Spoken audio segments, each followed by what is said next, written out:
Allez, bonjour à tous, j'espère que vous allez bien. Aujourd'hui, analyse du BTC, on verra la clôture monthly sur le BTC, sur pas mal d'altcoins, voir si on a des ravalements, des structures assez intéressantes qui pourraient nous montrer comme quoi on a un breakout potentiel en monthly. Donc on verra ça sur les altcoins qui essayent de regagner un peu de volatilité de ce que je vois. On verra également un trade que j'ai pris sur du court terme sur le BTC et on verra sur l'order flow. On a ici pas mal d'acheteurs qui poussent, des vendeurs également qui défendent leur zone, pas mal d'ouverture de position. Donc on verra tout ça en détail. Avant de partir sur l'analyse sur le BTC, je tiens à vous rappeler qu'il vous reste quelques heures jusqu'à ce soir à 23h59 pour profiter des 150 € offerts sur le programme Devenir Trader, d'accord? Donc si tu veux maîtriser l'analyse technique, maîtriser l'order flow, créer un plan de trading, savoir comment trader un range, trader une tendance, je te présente également mes setups de trading et d'investissement. C'est vraiment un programme complet, 64 leçons que je continue à développer, à mettre à jour et à ajouter également des nouvelles leçons, environ 20 heures de vidéos et vraiment plus qu'une formation, c'est un accompagnement sur le long terme puisque tu as accès à un groupe privé sur le Discord où tous les gens qui ont suivi cette formation ont accès, tu peux discuter avec eux, je réponds bien sûr à tes questions et voilà, c'est vraiment il y a des mises à jour permanentes sur le programme et voilà, c'est vraiment un accompagnement sur le long terme et c'est un programme qui évolue avec le temps. Donc voilà, si tu veux vraiment, comme je l'ai dit, maîtriser l'analyse technique, l'order flow, créer ton plan de trading en fonction de ta propre psychologie, ça c'est une erreur qu'on fait souvent, mais les gens essayent de copier les stratégies des autres alors que c'est vraiment propre à nous. Voilà, c'est un programme qui peut clairement te propulser vers le haut et t'apprendre énormément de choses. Donc, tu as jusqu'à ce soir pour profiter des 150 € offerts, le lien est en description. Alors, sur le BTC, clôture monthly, on reste globalement dans notre range, on n'a pas spécialement un gros break, on voit qu'on a eu quand même des acheteurs qui se sont réveillés, ok, comme on a eu ici, mais des acheteurs qui se réveillent beaucoup moins que ce premier pullback. Ici, on le voit bien, en un mois, hop, on avait fait un pullback, on avait fait un plus 22%. Ici, on a fait un pullback et on a fait un plus 7%. Donc c'est normal, un support, plus il est travaillé, plus il a de chances de casser. C'est pour ça, dans la dernière vidéo, je vous disais que moi, les 25 000 $, c'est plus un support, et techniquement, on avait 50% de chance d'aller à 36 000 $, et 50% de chance d'aller à 20 000 $. Donc j'observe en fonction de ce que le marché nous donne, hein. Le but, c'est d'avoir un risk-reward très intéressant quand on est sur du 50-50. Si vous avez un risk-reward de 2 pour 1, 3 pour 1, si vous avec des statistiques de 50-50, bah c'est clairement avantageux. Maintenant, si vous avez une probabilité de 30% ou 20% et vous avez un setup de 1 pour 1, vous voyez, faut qu'il y ait un lien entre qu'est-ce que vous risquez, qu'est-ce que vous gagnez et quelle est la statistique que le scénario se mette en place. Ça, c'est vraiment très important.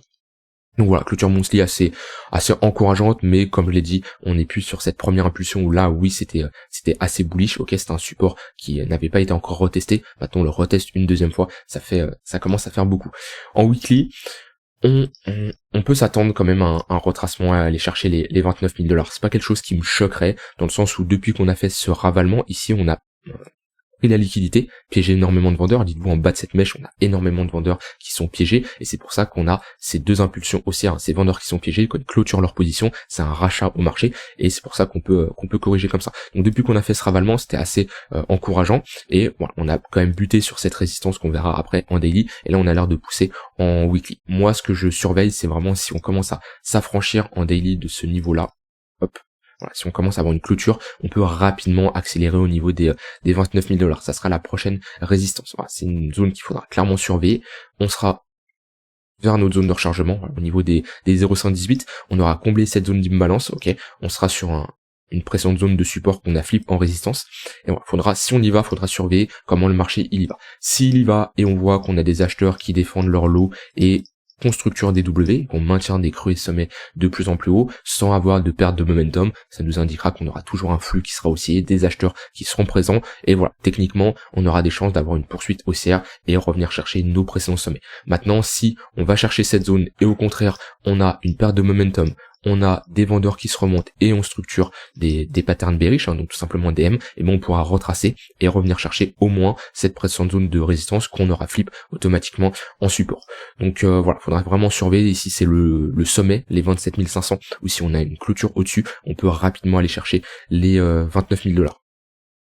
Donc maintenant on galère sur une précédente zone de résistance, ok, on le voit surtout d'un point de vue order flow. Alors ce qui est intéressant d'un point de vue order flow, c'est que là il y a énormément de positions qui s'ouvrent avec un funding négatif. On voit que pendant toute cette hausse, on a eu beaucoup d'acheteurs qui ont poussé, mais des vendeurs aussi qui qui défendent leur prix, mais qui sont un peu piégés, hein, parce que c'est ce qu'on veut, avoir un open interest qui augmente, dans un prix qui augmente, avec un funding négatif, c'est encourageant. C'est-à-dire qu'on a des shorts qui s'ouvrent, et des shorts, c'est de la liquidation nord qu'on crée pour aller les liquider. Maintenant, on voit quand même que on a, comme je l'ai dit, des vendeurs qui défendent. On le voit qu'on a un CVD qui est assez neutre, il augmente légèrement, mais assez neutre, alors qu'on a un prix qui explose. Comparé à ici, par exemple, là, on avait un prix qui explosait, et un CVD qui explosait aussi. Donc on voit qu'on a quand même des vendeurs qui défendent, beaucoup de positions qui s'ouvrent, hein. L'open interest, c'est tout simplement le total des positions longues et short. Alors, sur le contrat perp, on est sur les contrats perp, on n'est pas sur le contrat spot.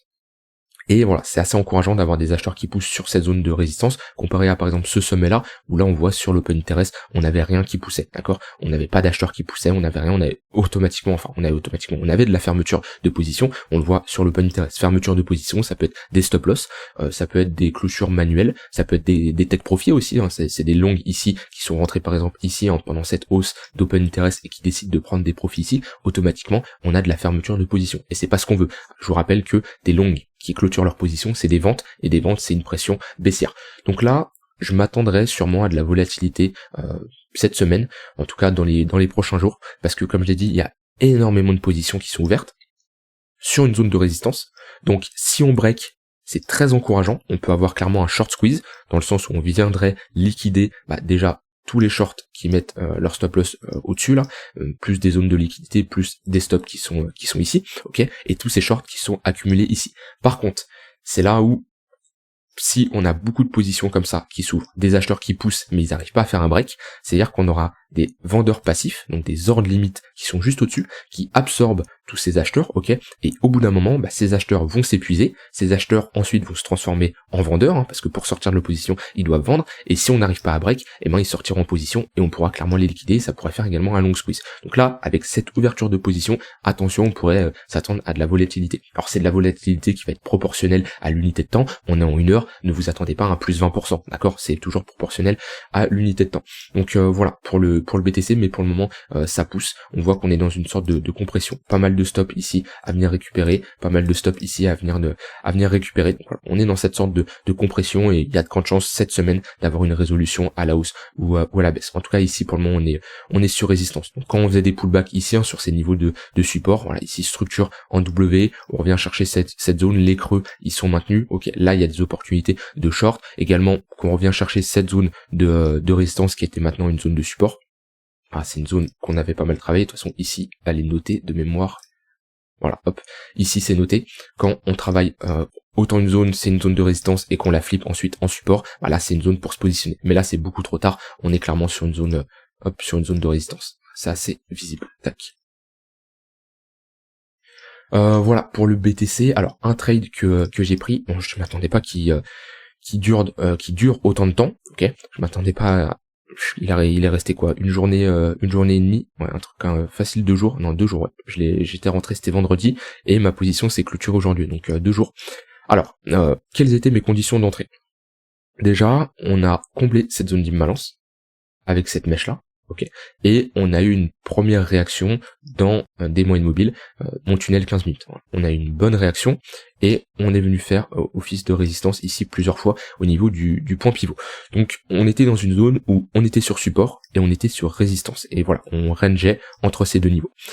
Moi, quand j'étais ici, ce que je me suis dit, c'est ok, on peut structurer ici un petit W avec creux, sommet, creux plus haut que le précédent, break ce niveau-là, et en fait la ligne de coup de ce W est en confluence avec le point pivot daily. Donc mon plan, c'était vraiment, si on a un break de ce niveau-là, et qu'on fasse un pullback, je cherche à rentrer en position avec une zone d'invalidation en dessous de mon tunnel 15 minutes, ok. Donc voilà, le marché nous a fait ça, on avait une divergence aussi haussière, on avait un affaiblissement, la tendance 1 heure, 4 heures était clairement haussière, d'accord, avec un flux assez acheteur, avec un flux haussier, donc c'est ce qu'on veut, hein, pour faire de la continuation de tendance. Et voilà, les moyennes mobiles étaient clairement orientés à la hausse, voilà, le 15 minutes qui était au-dessus d'une heure, c'est ce qui m'importe le plus pour faire de la continuation de tendance. Donc voilà, je suis rentré ici en position, recevoir de 2 pour 1, parce que 3 pour 1, ça m'emmenait ça m'emmenait trop haut, tout simplement. Comme je dis, en général, quand je mets des profits, je ne vise pas spécialement un nouveau sommet, je vise un retracement, ok, et c'est ce qu'on avait ici, un retracement assez intéressant. Et on y a été tranquillement, et voilà, j'ai mon TP qui s'est exécuté ici vers 11h. Donc risk reward de 2 points. Donc voilà, le but c'est d'avoir vraiment le processus de pourquoi je suis rentré. Tendance primaire haussière, donc 1h, 4h, elle est clairement haussière. Pullback dans une zone de repère intéressante, mon tunnel 15 minutes avec une divergence haussière. Structure en W avec une bonne confluence, point pivot daily, ligne de coup, et alors on laisse avoir l'impulsion et on se positionne sur le pullback. J'avais été exécuté, alors pas ici, je mets mon ordre sur la ligne de coup, mais j'ai été exécuté par là vers les 26 874 $ sur cette mèche ici. Donc voilà, ça c'était pour le trade que je voulais vous partager. Le but c'est pas de dire oui j'ai eu un trade gagnant, j'ai eu un trade perdant, on s'en fout, des fois je vous partage des trades perdants également, c'est surtout de vous montrer le processus de pourquoi je suis rentré en position. Alors on va check les clôtures monthly de certaines altcoins. Alors Hadar, on est toujours sur notre gros niveau de support. Ouais, clôture monthly assez neutre. Algo, on essaye de se reprendre, mais ça aurait été mieux d'avoir une clôture monthly au-dessus de ce niveau-là. On aurait eu un ravalement, et techniquement, si on avait eu cette clôture monthly, on aurait pu avoir un retracement et revenir chercher cette zone-là. Mais voilà, là pour le moment c'est trop juste. On est dans un range, ça se voit. Hop. Voilà. On est globalement dans un range, on est bloqué entre deux bornes. Donc ouais, si on avait eu un ravalement, on aurait pu s'attendre à une accélération aussi au niveau des 0,17 centimes, mais là, non, on n'a rien du tout. Atom, on est toujours sur un gros niveau de support. Petit réveil d'acheteur, mais c'est pas très signifiant pour le moment. Avax, c'est pareil, mais surtout Avax, on a quand même break un gros niveau ici. Ouais, même ici, c'est pas très joli sur Avax là, le fait de break, on est toujours dans cette tendance baissière. BNB, toujours sur un gros niveau de support, pas de réveil acheteur. Dogecoin, on est clairement sur un gros niveau de support. Attention à pareil, le Doge, faudrait pas s'installer plus bas, parce qu'après on a quand même une grosse zone d'imbalance. Alors je vois pas un Doge revenir aussi bas, mais on pourrait clairement corriger. Et on a pas mal de liquidités qui s'accumulent en dessous. Polkadot pareil, sur un gros niveau de support, mais pas de réveil d'acheteur. Là pour le moment c'est trop just. EGLD, on est sur quel niveau de support là? Ok, on est sur cette petite zone on avait consolidé, là on a un petit order block pour ceux qui aiment ce genre de configuration, et voilà, à voir si on structure un petit W en weekly. Chainlink, c'est gros réveil, on retourne chercher notre haut de range, on est vraiment dans un range depuis, ça fait déjà presque 1 an et demi, ouais, ça fait 1 an et demi. Est-ce que c'est le moment? Dans tous les cas, avec cette déviation qu'on a fait à la baisse, pour moi je suis beaucoup plus bullish pour prendre la liquidité au nord.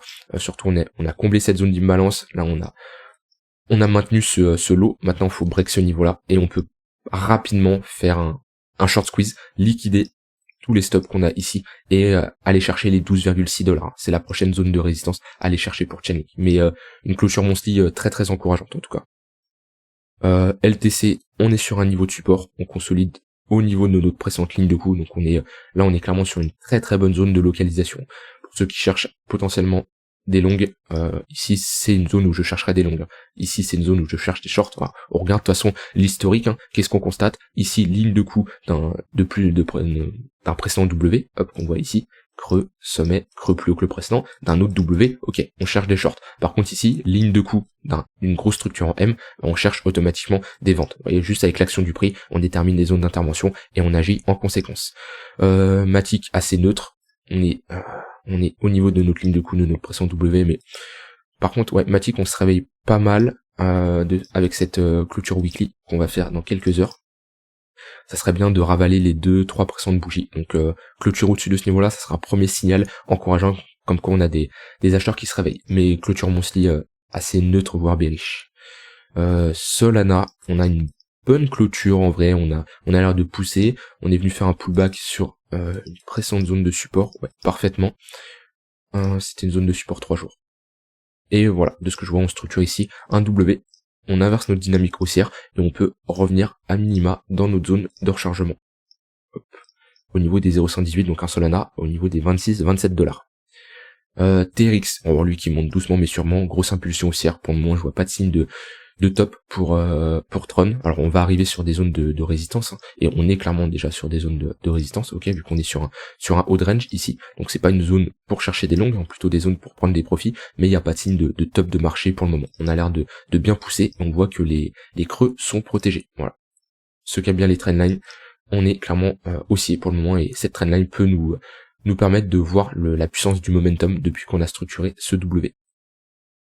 Monero, on est toujours bloqué dans notre range, donc on est au milieu de range, c'est le pire endroit pour se positionner techniquement, donc rien à faire selon moi. Soit on va chercher des niveaux plus bas et on cherchera des longues, soit des niveaux plus hauts et on cherchera des shorts. Si on a une clôture au-dessus de ce niveau-là, ça peut être intéressant. On validerait ici un W monthly et ça serait clairement bullish, mais pour le moment au milieu de range, rien à faire. Et XRP, on est sur un niveau de support, hop, on est revenu chercher cette zone-là. Et c'est assez, on est dans une bonne zone d'intervention. On est clairement dans une bonne zone. On voit qu'on était bloqué entre deux bornes, borne basse ici, borne haute ici. Cette zone de résistance, on la flippe en support et pour le moment, on a des acheteurs qui défendent cette zone de prix. Et j'ai pas parlé d'Ethereum également, clôture monthly. Ouais, clôture monthly assez neutre. On a quand même pris la liquidité, on a eu une petite réaction acheteuse. ETH qui revient assez intéressant depuis qu'on est revenu chercher ici la ligne de cours sur ETH BTC et on voit qu'on a une bonne réaction. Ça nous montre que, selon moi, Ether est prêt à surperformer BTC. Alors la confirmation, comme je vous l'avais dit, c'est break soit de ce niveau-là, soit via une confirmation d'une structure en W tout simplement. Mais Ether pour moi est prêt à surperformer BTC dans les prochaines semaines. Voilà, j'ai dit tout ce que j'avais envie de dire, rien d'autre à ajouter. Préparez votre semaine de trading en conséquence, tracez vos zones d'intervention, les zones qui vous intéressent pour chercher à longue ou à short. Mais comme j'ai dit, vu ce que je vois sur l'order flow, je m'attendrai à un retour de la volatilité au vu du nombre de positions qui s'est ouvert. Voilà, rien d'autre à ajouter. Je vous souhaite un très bon fin de week-end. Comme je vous l'ai dit, il vous reste quelques heures pour profiter des 150 € offerts sur le programme Devenir Trader. Le lien est en description. Je vous souhaite un très bon dimanche et on se retrouve demain pour une prochaine vidéo. Bye bye.